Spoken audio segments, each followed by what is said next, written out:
اعوذ باللہ من الشیطان الرجیم بسم اللہ الرحمن الرحیم. عزیزان ایمان، آج دسمبر 1969 کی 28 تاریخ ہے. درس قرآن کریم کا آغاز ذرا اونچا کیجیے گا. سورہ آل عمران کی آیت 38 سے شروع ہوتا ہے. 78 3/78 یہ آیت اور اس کے بعد 2-3 اور آیات یہ ایسی ہیں کہ جن میں دین کا ملخص آ گیا ہے، سام اپ کر دیا گیا ہے. اس لیے یہ بڑی ہی غور طلب اور بصیرت افروز ہیں.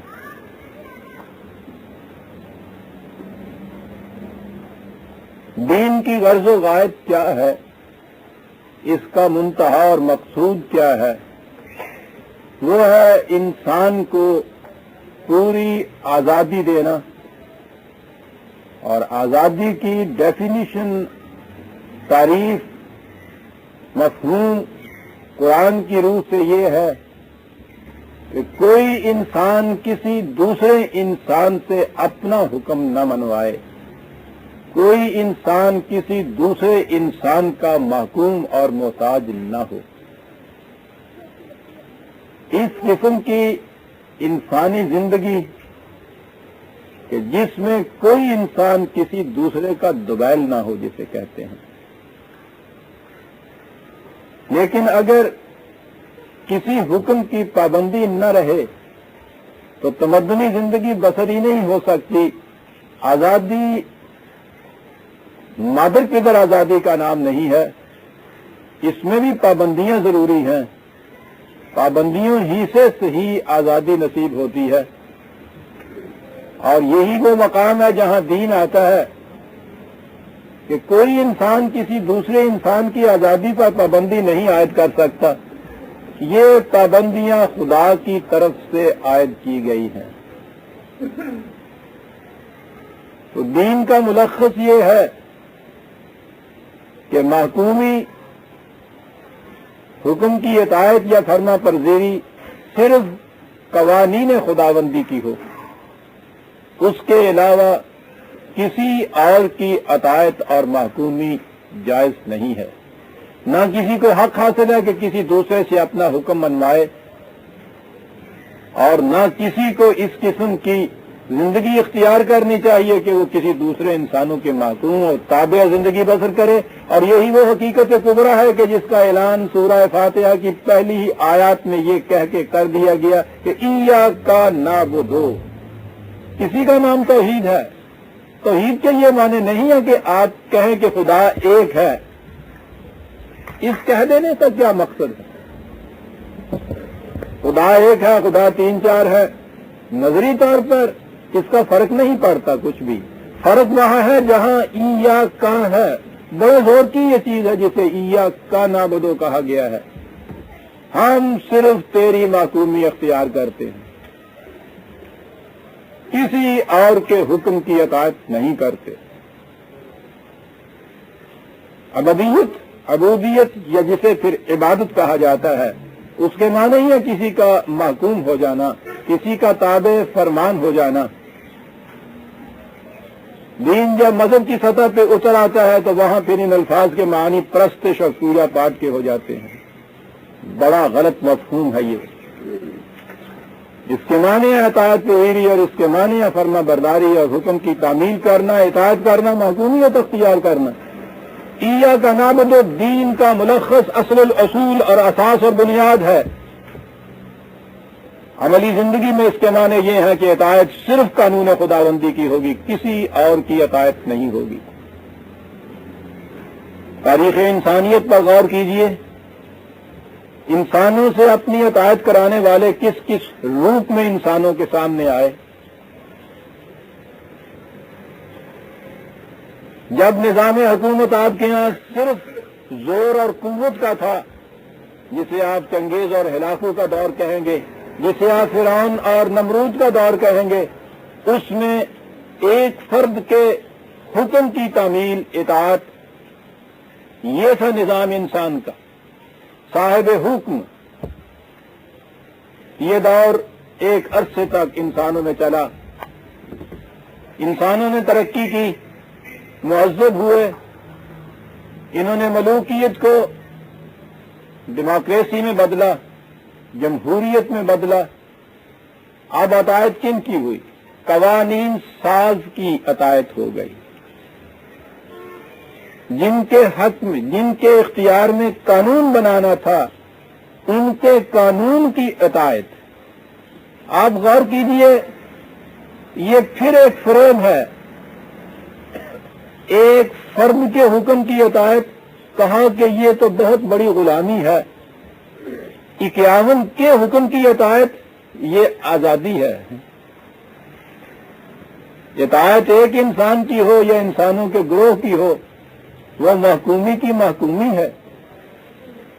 اس کا نام دیا گیا کہ نہیں، یہ اطاعت جو ہے لیجسلیچر کی اطاعت ہے، مجلس قانون ساز کی اطاعت ہے، قانون کی اطاعت ہے۔ انسان نے فوری حکم دیا تو اس کے حکم کی اطاعت ہے، اسے بیٹھ کے کہیں قانون کی شکل دے دی تو یہ قانون کی اطاعت ہے، یہ آزادی ہے، وہ محکومی ہے، بات دونوں میں ایک ہی ہے، یہ بھی انسانوں کی اطاعت ہے۔ اور اس سے کہیں گہری اطاعت کہ جو قلب اور روح کے اوپر اپنی حکمرانی جتاتے ہیں، مذہبی پیشواؤں کی اطاعت، عقیدت مندی کے نام سے اطاعت، اور یہ اطاعت بدترین قسم کی غلامی ہے۔ پہلی غلامی وہ ہے کہ جس میں غلام ہر وقت محسوس کرتا ہے کہ میں غلام ہوں، اور اس غلامی کی زنجیروں کو توڑنے کی کوشش کرتا ہے۔ یہ غلامی وہ ہے کہ جس میں اگر زنجیر تو ٹوٹتی ہے تو چیختا ہے، چلاتا ہے، روتا ہے، مژگان عقیدت سے اس ٹوٹے ہوئے ٹکڑوں کو جمع کرتا ہے، اپنے ہاتھوں سے پھر اپنی گردن میں ڈال لیتا ہے۔ عقیدت مندی کی اطاعت اور محکومی بدترین قسم کی محکومی تھی۔ 3 ہی شکلیں اس وقت تک محکومی کی یا دوسروں سے اپنی اطاعت کی تھی: عقیدت مندانہ، آمرانہ جسے ڈکٹیٹرشپ آپ کہتے ہیں، یا آج کے دور تہذیب و تمدن میں قانون ساز جماعت کے قانون کی اطاعت، لیجسلیچر کی اطاعت، ایگزیکٹو کی اطاعت اور عقیدت مندانہ اطاعت۔ ساری تاریخ ابھی تک انہی میں آئی ہے، اور قرآن ایک آیت میں یہ کہہ دیتا ہے کہ یہ تینوں ہی اطاعتوں کے مراکز غلط اور باطل۔ ما کان لبشر ان یؤتیہ اللہ الکتاب والحکم والنبوۃ ثم یقول للناس کونوا عبادا لی من دون اللہ۔ کسی انسان کو یہ حق نہیں پہنچتا، خواہ وہ قانون کی کتاب وضع کرنے والا ہو، خواہ وہ ایگزیکٹو اتھارٹی ہو، اپنا حکم چلانے والا ہو، اور خواہ وہ عقیدت مندر کے معراج کبریٰ کے اوپر نبوت کا حامل بھی کیوں نہ ہو، کسی انسان کو حق حاصل نہیں پہنچتا کسی دوسرے انسان سے وہ یہ کہے کہ تم میرے محکوم ہو جاؤ۔ اللہ اکبر! یہ ہے قرآن عزیزان من، یہ ہے دین، یہ ہے اس کا پیغام، یہ ہے اس کا اصل الاصول۔ ما کان لبشر ان یؤتیہ اللہ الکتاب والحکم والنبوۃ ثم یقول للناس کونوا عبادا لی من دون اللہ۔ کسی انسان کے لیے یہ جائز نہیں ہے، اس کو حق ہی نہیں پہنچتا اس قسم کا۔ کتاب اور حکم و نبوت میں آپ دیکھیے کس طرح سے سمٹ کے آ گئے ہیں تینوں گوشے، جن میں انسان نے آج تک اپنے عہد جہالت سے لے کر اس دور تہذیب و تمدن تک محکومیت کے مختلف یا حکومت کرنے کے مختلف انداز اختیار کیے ہیں۔ روحانیت کی دنیا کے اندر قرآن نے نبوت کہہ کے انتہائی درجہ جو تھا اس کو وہ لے لیا، نبی کو بھی حق حاصل نہیں ہے، صاحب حکم جو ہے اسے بھی یہ حق حاصل نہیں ہے، قانون بنانے والوں کو بھی یہ حق حاصل نہیں ہے۔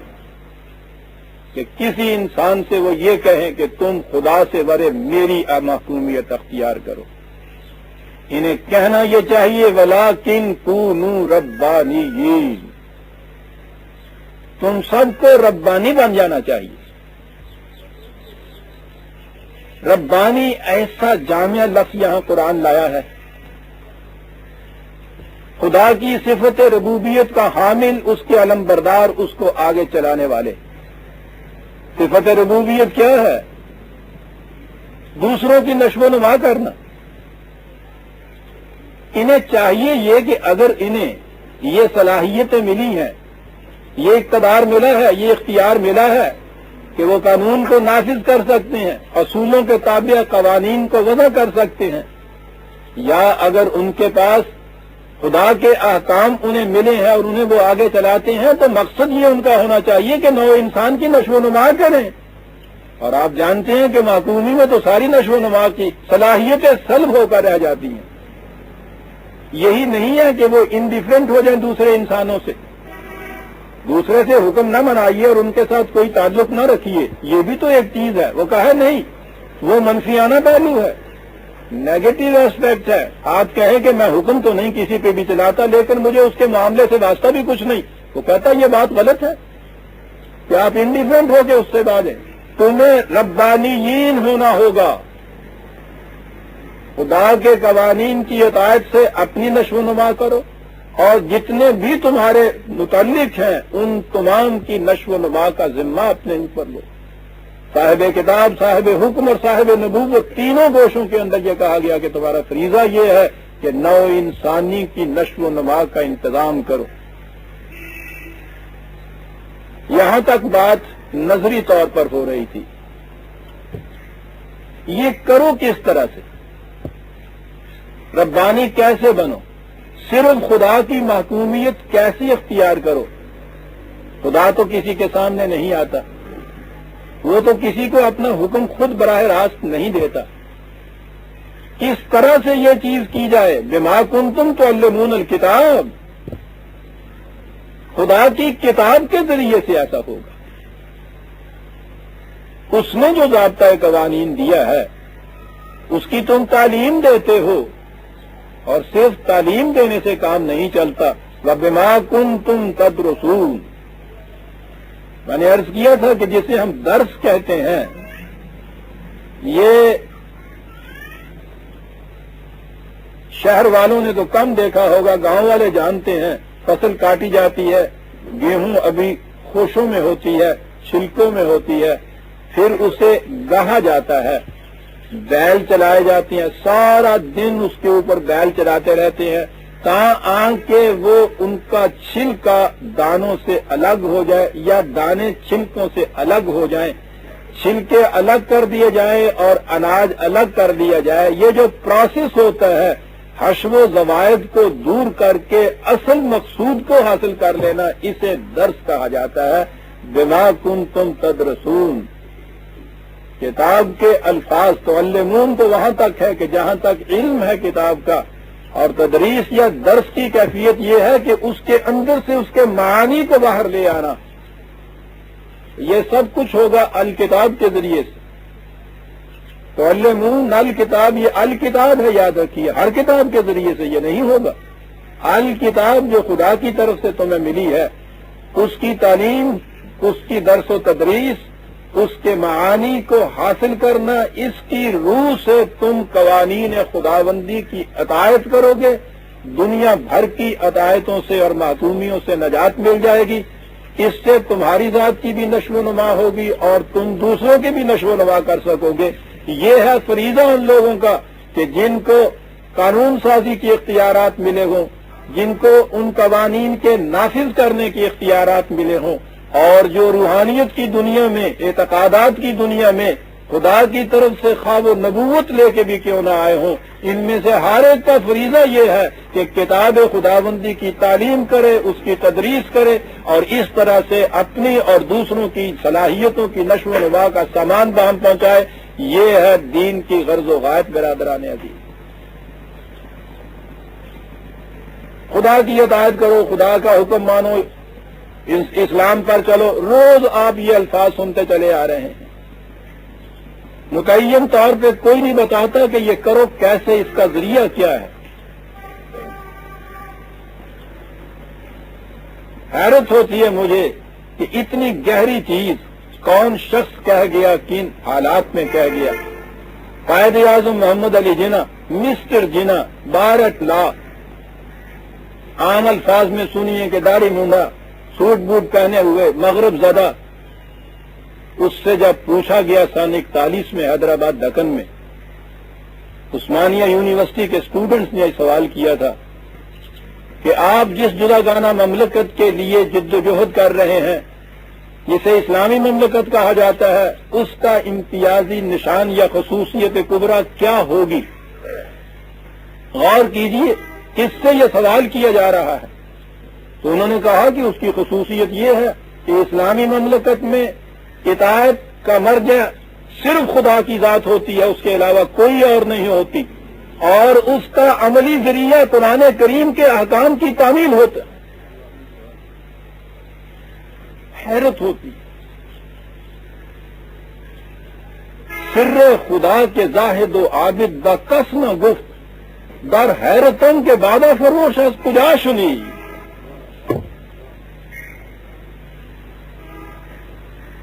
اتنی سی چیز تو عام سننے میں آئے گی آپ کو کہ ہاں صاحب اطاعت صرف خدا کی ہوتی ہے۔ یہ ہے ایک پریکٹیکل شخص جو ہے، پھر وہ سوچتا ہے کھڑا ہو کر کہ خدا کی اطاعت کس طرح سے ہوگی۔ فوراً اس کے ساتھ انہوں نے کہہ دیا کہ اطاعت کا مرجع صرف خدا کی ذات ہوتی ہے، اور اس کے بعد فوراً یہ کہا کہ اس کا عملی ذریعہ قرآن کریم کے اصول و احکام کی تعمیل ہے، اور اس کے بعد کہا کہ تم پھر جانتے ہو کہ قانون کی تعمیل کے لیے تو ایک مملکت کی ضرورت ہوتی ہے، میں اس لیے پاکستان کا تقاضا کر رہا ہوں۔ آج بھانت بھانت کی بولیاں بولی جا رہی ہیں، پاکستان کیوں وجود میں لایا گیا تھا، اس مقصد کیا تھا، اس مملکت کے بنانے تھے، ہندوؤں کے ساتھ ہم نے کیوں یہ ٹکراؤ لیا۔ بڑے بڑے جگادری اس زمانے کے آپ کے سامنے آ رہے ہیں، ٹی وی کے اوپر ان کے انٹرویو ہو رہے ہیں، اور آپ کو پتا ہے کیا کہہ رہے ہیں کہ صاحب یہ ہندوؤں کی تنگ نظری تھی، انہوں نے ہم کو ستایا اتنا تھا، تنگ اتنا کیا تھا کہ مجبور ہو کے ہم نے یہ کہا۔ وہ کہتے ہیں کہ اگر ہندو کچھ ذرا لبرل ہو جاتا، کشادہ ضرب ہو جاتا، پاکستان کا سوال ہی پیدا نہ ہوتا۔ اللہ اکبر!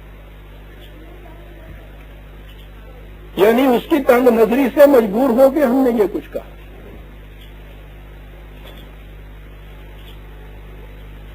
کوئی پازیٹو اور مثبت بنیاد نہیں تھی آپ کے اس مطالبے کی۔ مثبت بنیاد آپ کے ہاں یہ لیتا ہے، آپ کے ہاں کے یہ تمام علماء کرام اس زمانے میں دو چار سے کو مستثنا کر کے تمام کے تمام ہندوستان میں رہتے ہوئے وہاں کی سیکولر گورنمنٹ کا تقاضا کر رہے تھے کہ ہمارا اسلام یہاں آزاد ہوگا، اس لیے کہ ہندو ہمیں ضمانت دیتا ہے کہ ہم تمہارے نماز روزے میں تعرض نہیں کریں گے، کہ لیجیے اسلام آزاد ہو گیا۔ علماء کرام وہاں کے نیشنلسٹ علماء جن کو کہا جاتا تھا، جمعیت علماء ہند متفقہ طور پر یہ ڈیمانڈ کر رہی تھی، اور ایک مغرب زدہ سوٹڈ بوٹڈ داڑھی مونڈا مسٹر جناح یہ کہہ رہا تھا کہ اسلامی مملکت کا امتیازی نشان یہ ہے کہ وہ اس میں اطاعت خدا کے سوا کسی اور کی جائز نہیں ہوتی، اور اس کا عملی ذریعہ خدا کی کتاب کے احکام و قوانین کی اطاعت ہوتا ہے، اور اس کے لیے ایک مملکت کی ضرورت ہوتی ہے۔ اگر یہ نہ ملے تو کوئی مسلمان ہو نہیں سکتا۔ ما کان لبشر ان یؤتیہ اللہ الکتاب والحکم والنبوۃ ثم یقول للناس۔ کتنی عجیب تفسیر یہ شخص کر گیا قرآن کی اطاعت کی۔ یہ ہے دین کی غرض و غایت۔ کسی شخص کو حق نہیں پہنچتا کہ وہ یہ انسانوں سے کہو کہ کونوا عبادا لی من دون اللہ ولکن کونوا ربانیین بما کنتم تعلمون الکتاب وبما کنتم تدرسون۔ کتنی واضح بات ہے۔ کیسے خدا والے بن جاؤ، کیسے ربانی بن جاؤ، کیسے اس کی اطاعت کرو؟ اس کتاب کے ذریعے سے۔ کتاب کو پڑھو پڑھاؤ، کتاب پر غور و فکر کرو، اس کے معانی کو اس کے الفاظ سے الگ کرو، سمجھو سوچو کہ غرض و غایت اصل و بنیاد کیا ہے اس کی۔ اسے یہ کہنا چاہیے، وہ یہی کہے گا، وہ کبھی یہ نہیں کہے گا وَلَا يَأْمُرَكُمْ أَن تَتَّخِذُوا الْمَلَائِكَةَ وَالنَّبِيِّينَ أَرْبَابًا۔ وہ نہ تو دور جہالت کی طرح یہ کہے گا کہ یہ فطرت کی قوتوں کو دیوی دیوتا بنا لو اور توہم پرستیوں میں مبتلا رہو، اور نہ ہی وہ یہ کہے گا کہ نبیوں کو اپنا خدا بنا لو۔ عزیزان من، سوچئے، میں نے کہا کہ انتہائی سیڑھی کا جو گنڈا ہے وہاں تک گیا ہے قرآن۔ نبی کہنے کے بعد یہ عقیدت مندانہ جو سارا سلسلہ ہے، سارا چکر ہے، اس کو توڑ کے رکھ دی۔ کسی کو یہ حق نہیں پہنچتا۔ جب نبی کو حق نہیں پہنچتا تو آپ کے ہاں کے یہ حضرات اور مشائخ اور یہ پیر اور مولوی کس کو یہ حق پہنچتا ہے کہ وہ یہ کہے کہ میری اطاعت کرو؟ اور یہیں سے ایک بہت بڑی حقیقت سامنے آ گئی کہ قرآن نے جہاں رسول کی اطاعت کا بھی حکم دیا ہے، وہ رسول کی ذات کی اطاعت نہیں ہے، اس لیے کہ ذات کے متعلق تو یہ کہا کہ کسی بشر کو حق ہی حاصل نہیں ہے کہ اپنی اطاعت کسی سے کرائے، اور اس میں نبوت کا لفظ قرآن نے خود واضح کر کے کہہ دیا کہ نبی کو بھی حق حاصل نہیں ہے، رسول بھی اپنی اطاعت نہیں کراتا، وہ سب سے پہلے خدا کے احکام کی اطاعت خود کرتا ہے، وہ انا اول المسلمین کہتا ہے، اور اس کے بعد انہی احکام کو آگے ایک نظام کے تابع نافذ کرتا ہے، اور اس کا نام ہوتا ہے رسول کی اطاعت، یعنی خدا کے احکام کی اطاعت جو اس مرکز کے ذریعے سے کی جاتی۔ اطاعت کے لیے ایک نظم کا ہونا ضروری ہے، نظم و نسق، انتظام کا ہونا ضروری ہے۔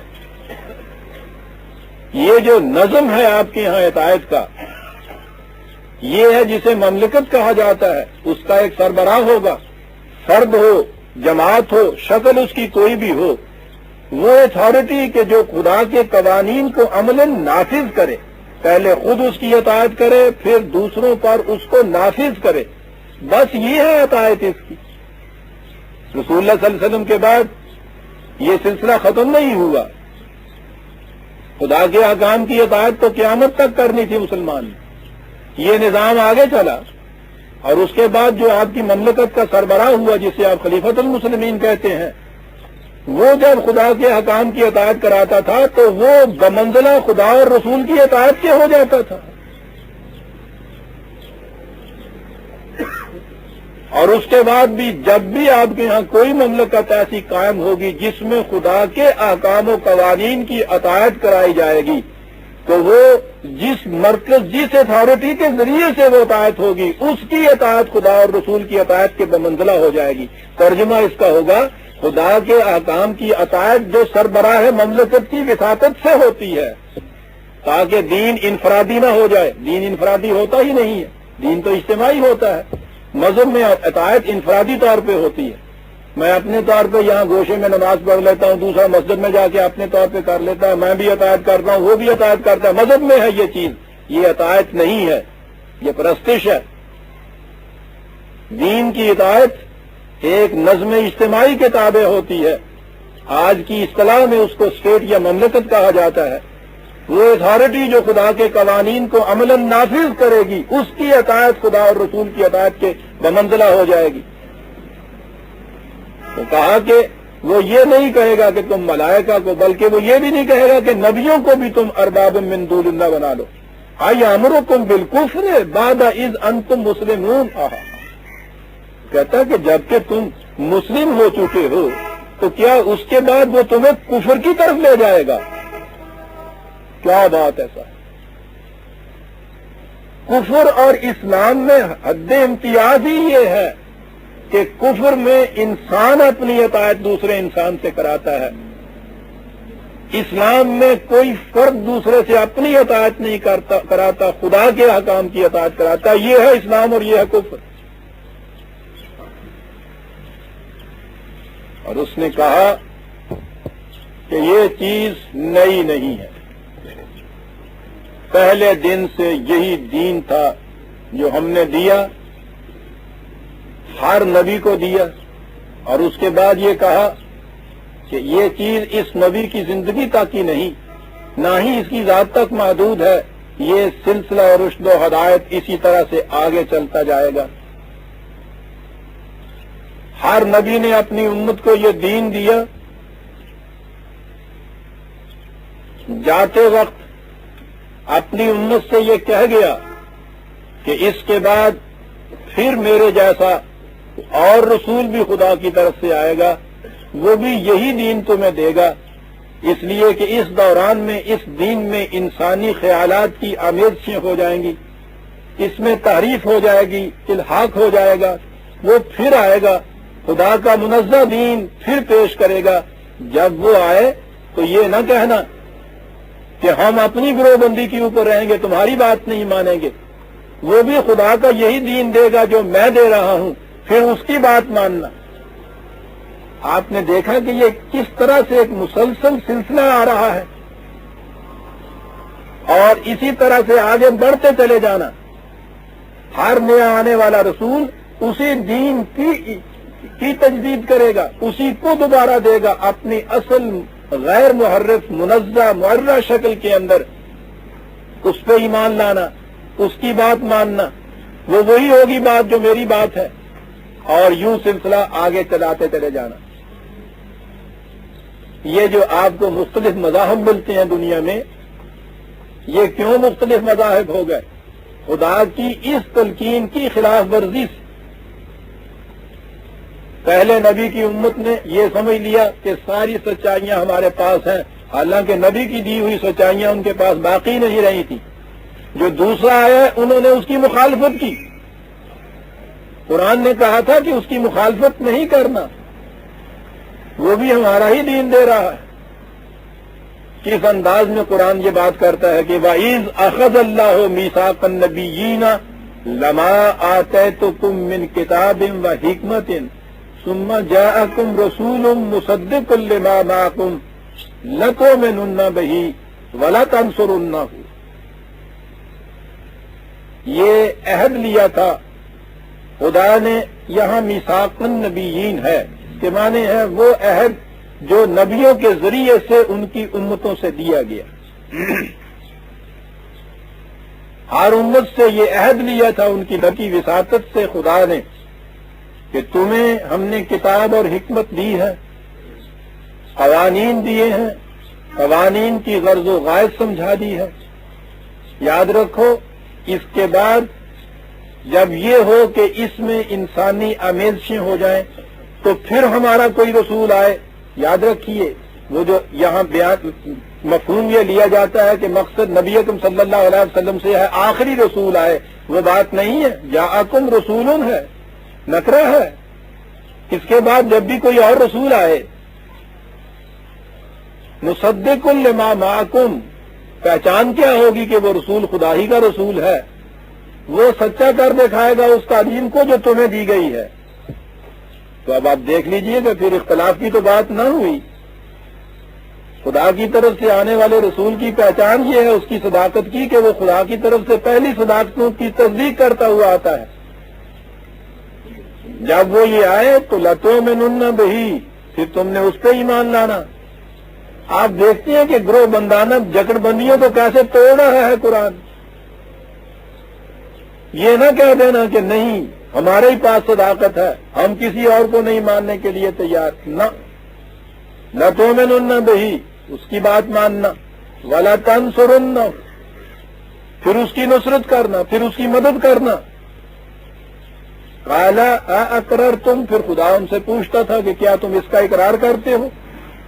وَأَخَذْتُمْ عَلَىٰ ذَلِكُمْ إِصْرِي، اس کے اوپر وہ ان سے پکا عہد لیتا تھا۔ خدا کا ایک عہد تھا یہ جو ان امتوں سے لیا جاتا تھا کہ ہم اس رسول کی مدد کریں گے، اس پہ ایمان لائیں گے۔ قالوا اقررنا، اور وہ کہتے تھے کہ ہم اقرار کرتے ہیں، اس لیے کہ یہ چیز ان کے ایمان کا جز بن جاتی تھی، جزو ایمان ہو جاتی تھی۔ قال فاشهدوا وانا معكم من الشاهدين، تو اس کے بعد خدا ان سے کہتا تھا کہ اب اس بات کی نگرانی کرنا تم نے۔ شہادہ کے معنی کسی چیز کا نگران ہونا ہوتا ہے۔ تم نے اقرار کیا ہے تو اس کی اب نگرانی کرنا تم نے، اور میں بھی دیکھوں گا، نگرانی کروں گا کہ تم ایسا کرتے ہو یا نہیں کرتے۔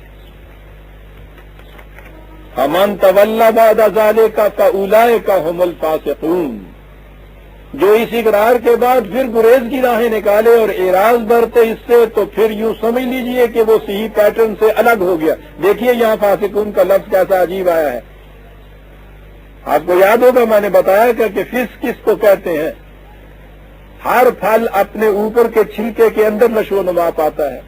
آم کا چھلکا ہوتا ہے، اندر وہ آم نشو و نما پاتا ہے۔ اگر کسی وقت ایسی صورت ہو کہ اندر کا جو اس کا مادہ ہے، گودا ہے اس کا، وہ اس چھلکے کو توڑ کے دوسری طرف نکلنا چاہے تو آپ جانتے ہیں کہ پھل سڑ جاتا ہے۔ اپنے پیٹرن کو توڑ کر کسی اور طرف کو نکل جانا، اسے عربی زبان میں فسق کہتے ہیں۔ تولا کے معنی اعراض برتنا، روگردانی کرنا، کسی دوسری وقت نکل جانا۔ جو ایسا کرے گا تو پھر وہ اس پیٹرن سے، اس خول سے نکل جائے گا جس کے اندر اس کی نشو و نما ہو سکتی ہے۔ پھر یہ پھل گل سڑ جائے گا، نشو و نما پا کر تکمیل کو نہیں اپنے پہنچ سکتا۔ اس کا طریقہ یہی ہے کہ یہ جو پیٹرن خدا نے تجویز کیا ہے اس کے اندر رہتے ہوئے آگے بڑھتے چلے جائیں۔ دونوں آیتوں کو پھر سامنے لائیے۔ ما کان لبشر ان یؤتیہ اللہ الکتاب، دین یہی تھا۔ کسی کا اقرار ہر امت سے لیا گیا تھا، کسی ایک رسول تک مختص اور محدود نہیں تھا۔ اب اس کے بعد ایک چیز اس میں اور آ گئی جو وضاحت طلب ہے۔ یہ کہا یہ ہے کہ خدا نے کتاب اور حکم اور نبوت دی۔ کتاب اور نبوت ہمارے اس دور میں عجیب عجیب قسم کے نئے نئے شاخسانے سامنے آتے ہیں۔ ان میں سے ایک تو یہ ہے کہ خدا کی طرف سے جو نبی آتا ہے، کچھ وہ ہوتے ہیں جن کو کتاب ملتی ہے، کچھ وہ ہوتے ہیں جن کو کتاب ہی نہیں ملتی، بغیر کتاب دے ہی آ جاندہ ہو۔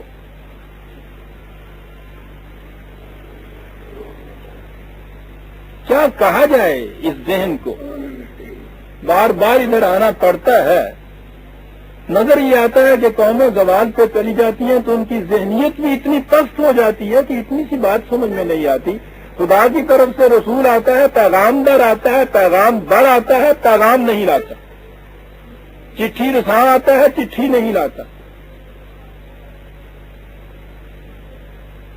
سوچئے تو صحیح، کبھی تصور میں یہ آ سکتا تھا کہ خدا کی طرف سے ایک مبعوث ہو کوئی اور اس کے ساتھ خدا کی طرف سے کوئی پیغام نہ لائے؟ نبوت ہو اور کتاب نہ ہو اس کے ساتھ۔ اور یہ چیز میں صرف منطقی دلیل کی بنا پہ نہیں کہتا، قرآن کریم نے تصریح کی ہے خود کہ ہر نبی کو کتاب دی گئی تھی۔ پھر حوالہ لکھ لیجئے 2/213۔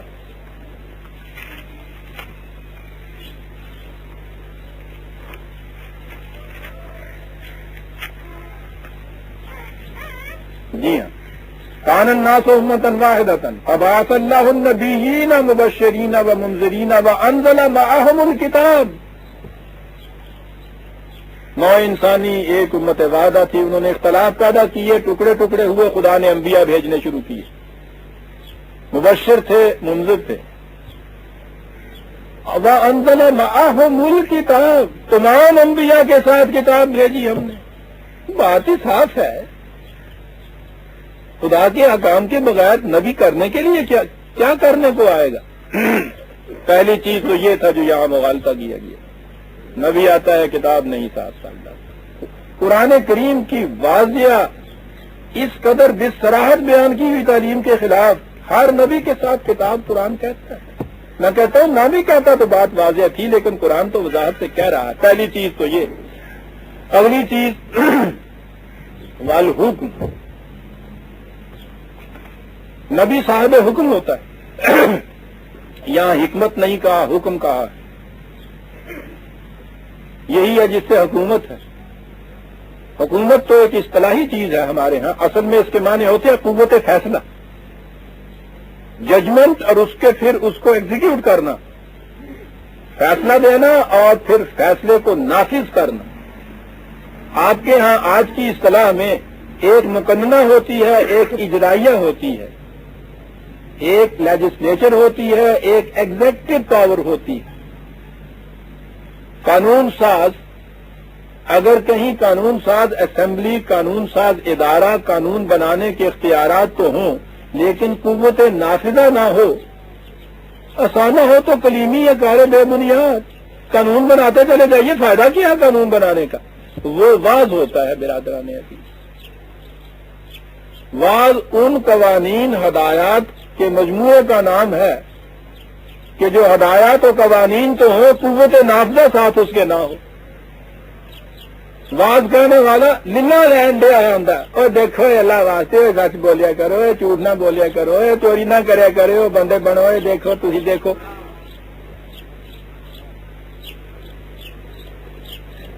اے کچھ کرن دے، کیا فائدہ ہے اس قانون کا؟ قانون وہ قانون زندہ ہوتا ہے کہ ایک قانون بنایا جائے، اس کو نافذ کرنے کی قدرت حاصل ہو اس کو۔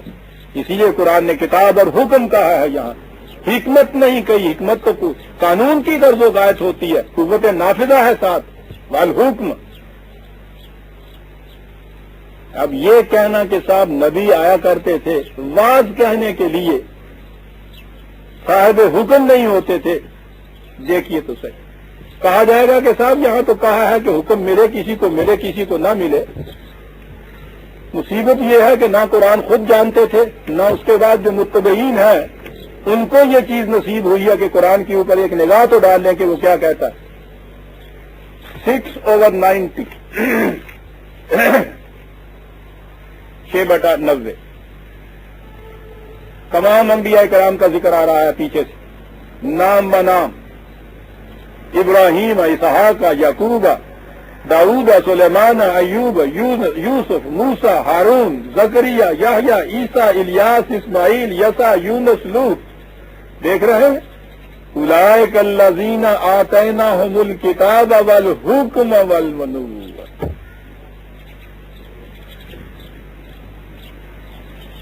نبی واز کہنے کے لیے آئے گا، خالی کتاب دے دے گا آپ کو کہ لو بھائی یہ خدا کی طرف سے قانون آئے ہیں، جڑا دے وہدا بھی بھلا، جڑا نہ دے وہدا بھی بھلا، مداری بیٹھا ہوا ہے۔ کوئی بات ہے یہ؟ اب یہ چیز تصور میں لے آنے، یہ بات نہیں ہے کہ وہ مثلا اتنی بڑی امپائر بنا لی ہو تو ہم کہیں کہ صاحب حکومت تھی، خواہ اس کی اپنی جماعت کیوں نہ ہو، اپنے فالوور کیوں نہ ہو، وہ یہ نقشہ قائم کر کے جائے گا کہ ان سے خدا کے قوانین کی اطاعت ایک حکومت کے انداز سے کرائے۔ نبی کسی غیر کی حکومت کے اندر محکوم بن کے نہیں رہ سکتا۔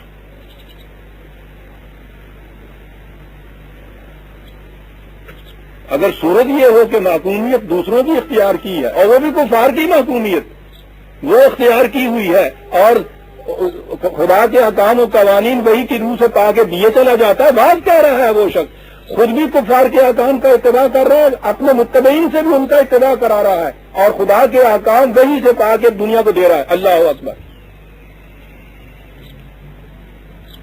تصور نہیں آتا۔ اب یہ چیز کے ساتھ قرآن کریم نے چند انبیاء ہیں کہ جن کے متعلق کہا ان کو یہ ملک عظیم دیا تھا، حکومت دی تھی، سب کے متعلق تو نہیں یہ کہا۔ قرآن کریم تاریخ کی کتاب نہیں ہے۔ اول تو قرآن نے یہ کہا ہے کہ ہم نے ہر بستی میں رسول بھیجا، ہر ملک میں بھیجا، ہر زمانے میں بھیجا۔ چند ایک رسول ہیں جن کا ذکر قرآن میں آیا ہے۔ پھر ہر رسول کی بھی پوری سوانح حیات نہیں ہے، ان کی زندگیوں کا کوئی اہم واقعہ جو ہے وہ سامنے لایا ہے قرآن۔ لیکن جب اس نے یہ چیز کہہ دی ہے اولئک الذین آتیناہم الکتاب والحکم والنبوۃ، تو کیا کوئی شخص جو قرآن پہ ایمان رکھتا ہے وہ یہ تسلیم کرے گا کہ کوئی ایسا نبی بھی گزرا تھا جس کو کتاب تو ملی تھی، حکم نہیں ملا تھا، اقتدار حکومت نہیں ملا تھا؟ قرآن کہتا ہے۔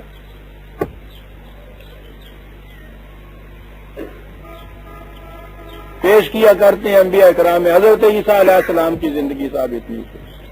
میں کہہ رہا ہوں مجھے ضرورت نہیں ہے نہ تاریخ میں جانے کی نہ منطق بولنے کی، یہاں عیسیٰ کا نام لکھا ہے قرآن نے رضی اللہ تعالیٰ السلام، یعنی وہ نبی بھی ہیں، ہارون ہے، ایوب ہے، عیسیٰ ہیں، الیاس ہیں، اسماعیل ہیں، یونس ہیں، جن کے متعلق کہا جاتا ہے کہ صاحب ان کی تو حکومت کا کوئی ذکر ہی نہیں ہے، نام لے کے ان کے کہا ہے اولئک الذین آتیناہم الکتاب والحکم. تو حکومت کے لیے یہ ضروری نہیں ہے کہ کوئی امپائر اتنی بڑی کام کی، ایک چھوٹی سی کمیونٹی کو بھی اگر وہ جو وہاں حکومت ہے اس کے دائرے سے باہر لے جا کر خدا کے احکام ان کے اوپر نافذ کرتا ہے اور اس کے مطابق وہ زندگی بسر کرتے ہیں تو یہ صاحب حکم ہو گیا. آپ کو معلوم ہے کہ یہ نبی ہجرت کیوں کیا کرتا تھا؟ کوئی بھی جگہ یا کوئی ملک یا قوم ایسا ہو سکتا ہے کہ وہاں کوئی شخص اٹھ کے یہ کہے کہ بھائی سچ بولا کرو، چوری نہ کیا کرو، زنا نہ کیا کرو، ڈاکہ زانی نہ کرو، ایک دوسرے کو برا نہ کرو، اور لوگ اس کو ملک سے نکال دیں اپنے. یہ کیوں ہجرت کرتا تھا نبی؟ وہ کوشش کرتا تھا کہ جہاں پیدا ہوا ہے وہاں اس کے گرد ایک جماعت جو جمع ہوئی ہے، وہاں جو حکومت قائم ہے اس کے الرغم یا اس حکومت کو بدل کے اس کی جگہ خدا کی حکومت قائم کرے. پہلی اس کی کوشش یہ ہوتی تھی. اگر وہ دیکھتا تھا کہ حالات سازگار نہیں ہو رہے اس کے لیے تو اپنا وقت ضائع نہیں کرتا تھا، وہ اپنی اس جماعت کو لے کے اس فضا میں چلا جاتا تھا. انی ذاہب اللہ کہتا ہے ابراہیم. یہاں کیا خدا نہیں تھا جہاں وہ پیدا ہوئے تھے؟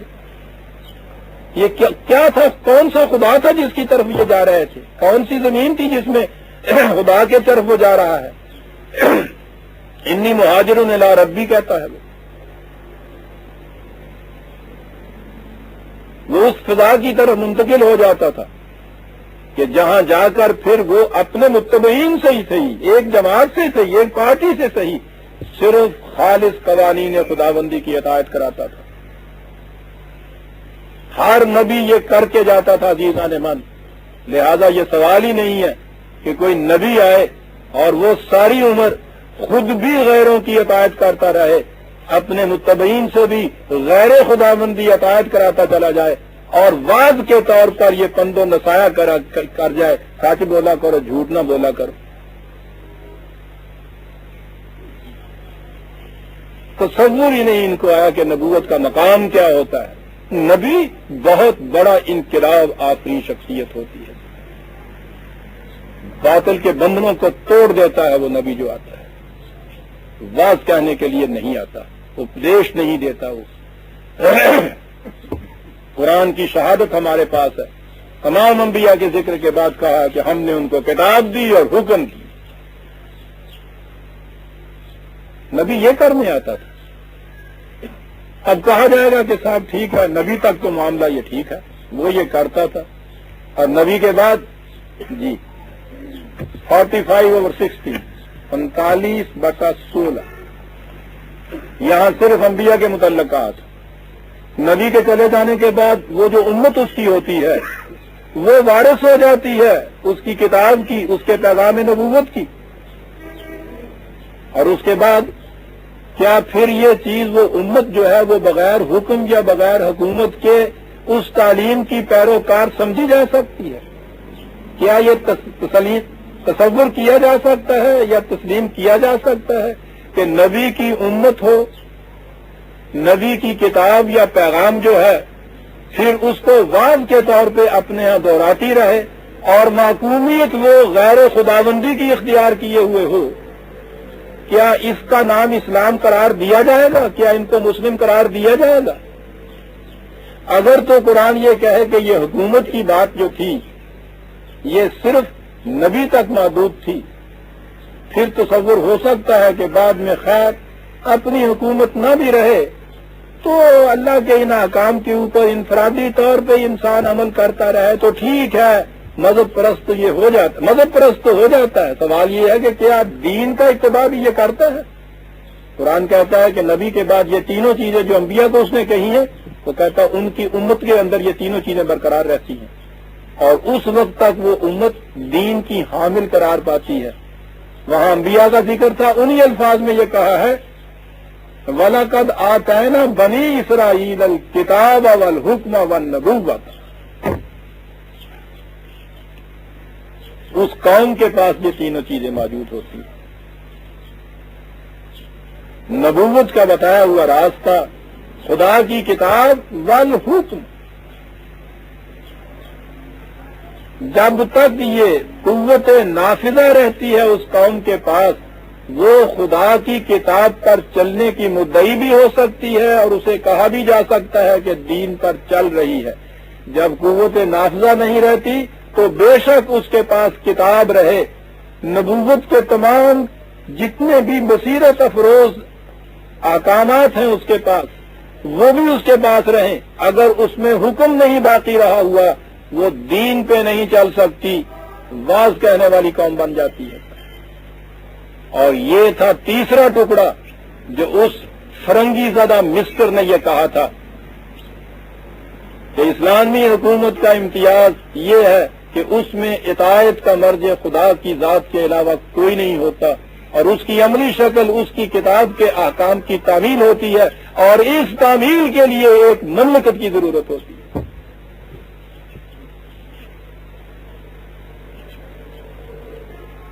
دیکھتے ہیں، یہ تھی بنیاد پاکستان کی، یہ ہے قرآن کے حکام۔ والحکم، اس نے سمجھا تھا کہ کتاب بھی تمہارے پاس موجود ہے، ٹھیک ہے، تم تعلیم بھی اس کی دے سکتے ہو، لیکن اگر وہ قوت نافذہ نہیں ہے تمہارے پاس تو دین پہ نہیں تم چل سکتے۔ اور یہی چیز تھی جو اس سے پیشتر حکیم الامت ان سے کہہ رہا تھا کہ ملا کو جو ہے ہند میں سجدے کی اجازت، نادان سمجھتا ہے کہ اسلام ہے آزاد۔ سجدے کی اجازت سے اسلام آزاد نہیں ہوتا، مذہب آزاد ہوتے ہیں۔ آپ کو مذہبی آزادی ہر غیر خداوندی حکومت دے دے گی۔ وکٹوریا نے بھی آپ کی اس جسے غدر کہا جاتا ہے جو آزادی کی جنگ تھی، اس کے بعد جو اس کا ڈکلیریشن آیا تھا اس میں مذہب کی آزادی تھی، سب سے پہلے اس نے دی۔ وہی مذہب کی آزادی ہندوستان میں آپ کو ہندو دے رہا تھا، جس پہ یہ ہمارے علماء کرام مطمئن تھے کہ صاحب اسلام کو آزادی حاصل ہے۔ اسی لیے انہوں نے سر پیٹ کے کہا تھا اس مرنے والے نے بستر مرگ سے کہ بمصطفیٰ بے رساں خیش را کے دی ہماؤس، مدنی سے یہ کہہ رہا تھا اگر بہول رسیدی تمام بول حدیث۔ مصطفیٰ صلی اللہ علیہ وسلم واز کہہ کے نہیں چلے گئے تھے، کتاب کے ساتھ وزن حکم، صاحب اقتدار تھے، ایک مملکت قائم کی تھی، ایک ٹیریٹری تھی جس کے اندر خدا کے قوانین کو عملاً نافذ کیا جاتا تھا، اور یہی چیز تھی، یہ تصور تھا عزیزان من جو 1300 سال کے بعد پھر ہندوستان میں ہمیں آ کے ملا۔ بڑی خوش نصیب تھی یہ قوم اس دور میں کہ جس کو دوبارہ کم از کم دین کا صحیح تصور وہاں دیا گیا کہ اسے دین کہتے ہیں۔ کتاب کے ساتھ حکم، ہر نبی کے پاس حکم، صاحب اقتدار، صاحب حکومت، اپنے قانون کے فیصلے، اپنے قانون کو، خدا کے قوانین کو نافذ کرنے کی قوت رکھنے والا۔ اور یہی تھا وہ اقرار جو ہر امت سے پھر لیا جاتا تھا کہ یہ نہ سمجھ لینا کہ اس کے ساتھ بات ختم ہو گئی۔ جب بھی کنٹینیوٹی آف گورنمنٹ ہوتی ہے، حکومت مسلسل جب چلتی ہے عزیزان من، تو جو ایک کے بعد دوسرا آتا ہے اس کی اطاعت در حقیقت حکومت کی اطاعت ہوتی، یہ نہیں ہوتا کہ وہ ختم ہو گیا اب اس کے بعد میں کیوں اطاعت کروں۔ 100 سال کے اندر ہندوستان میں انگریزوں کے جتنے وائسرا ہے 5-5 سال کے لیے آتے تھے، کبھی 3-3 سال کے بعد ہی چلا جاتا تھا، تو یہ تھوڑا تھا کہ جو نیا وائسرا آیا